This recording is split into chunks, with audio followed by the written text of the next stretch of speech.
mentioned in one of your last talks that petroleum wasn't what we thought it was, that it wasn't a fossil fuel, that it didn't come from fossil animals. Yeah. Is it just a mineral? Is it a mineral like any other mineral? Is that how it, what would you say? How did it, what's the origin of You see, petroleum?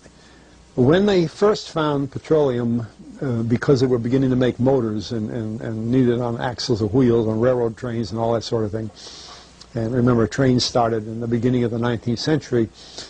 Then oil went from just a lubricant to a fuel, and it made it valuable. And Rockefeller happened to be the smartest man in the business at the time, but he made most of his money, or much of it, off the transport of the petroleum as well as selling it. But one thing they realized was, because oil is putting a price on oil is like putting a price on a pail of water. You know, no initial cost. It's in the ground, and in those days they were, some of it, almost what you'd call surface mining the oil. They didn't go down deep.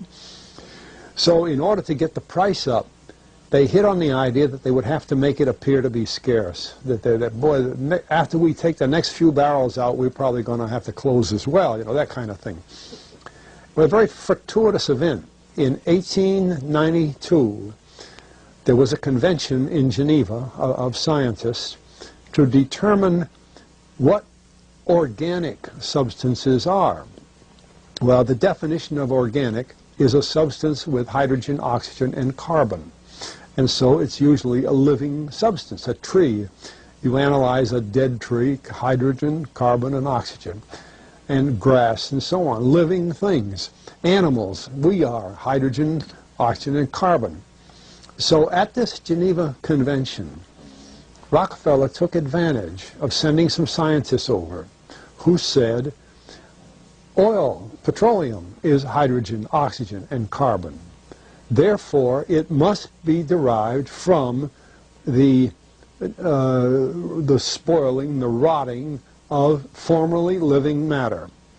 And playing the game properly, when this scientific convention was over, they defined oil as the residue from formerly living matter. Well, that makes it a fossil fuel. I don't know why they decided to use the word fossil, but it says formerly living matter, it's fossil. Well, of course, today, and another thing we should know is that there has never been a fossil, a real fossil, found below 16,000 feet. And you can't argue at 16,000 as a level line because someplace the ground sinks and so on. But 16 is what the scientists say, 16,000. We mine oil, or we drill for oil, at 30,000, 33,000, 28,000 every day of the week. So right there we rule it out that it isn't fossil fuel. It's called fossil fuel for the minds of the public to feel that it is an asset that is running out, being depleted. We talk about depletion allowance, which is a lot of, you know. And actually, if you know the world's oil supply, you know that it is not going to run out for an awfully long time. It is the second most prevalent liquid on Earth. And we haven't begun to dig. Well, with all that background, you see, the people in charge of the petroleum business, for perfectly reasonable business things, like any other man in the business, wants to keep his price as high as he can get away with. And the way to do is just say, well, as no more, with the last barrel is going to cost $1,000, and then it's all done. And they preach that stuff.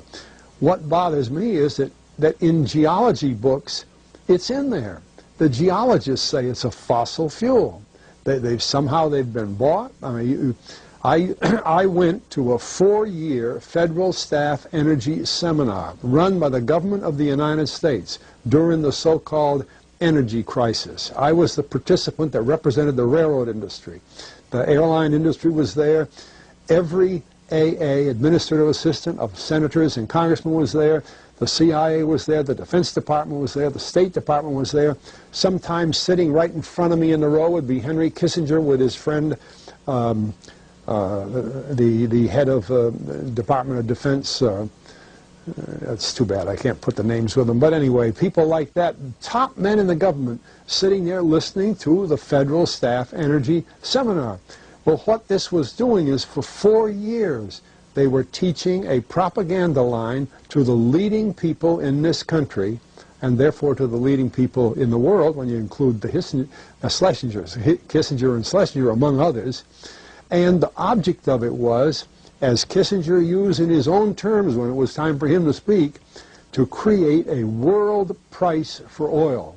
In other words, not 30 cents a gallon here and 90 cents a gallon there, but let's get a world price. That's their goal, and they're trying to do that for wheat and everything else.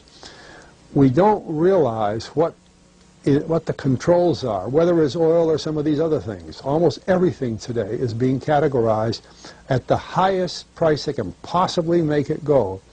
And so calling petroleum a fossil fuel is the basis for this system with respect to petroleum.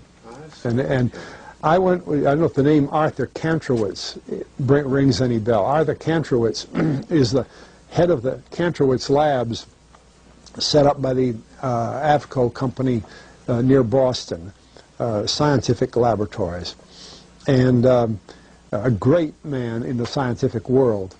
And Kantrowitz and I were sitting at a table at this seminar once, and the table happened to be all young college grad PhD geologists. And so just to get a conversation started, I turned to Kantrowitz and I said, Arthur, what do you think about this foolishness of these speakers talking about fossil fuel? And it was kind of put up. He started laughing. He said, you know, that gets me. He says, I don't have a geology degree, but he had 1,000 other degrees. And he said, I don't understand. He said, you'd think that these heads, these other fellows at the table, we did it on purpose, start listening, you know. And he asked, he said, are you gentlemen, he says, you're here at the meeting, are you gentlemen by any chance geologists? And one fellow, yes, I am. And the other, yeah. He said, well, why don't you tell me? He said, why is oil, you know, he went on like that. We brought the house down because nobody could argue with Kantrowitz. He like Einstein, people aren't going to, and he told him right there, he said, just drop it. But it's in all the books and in all the papers. But it started from that strange meeting in 1892, a scientific convention.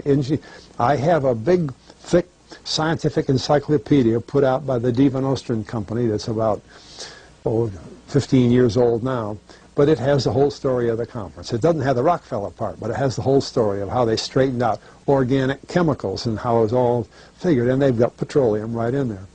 Amazing. Amazing. So these aren't accidental things, you see.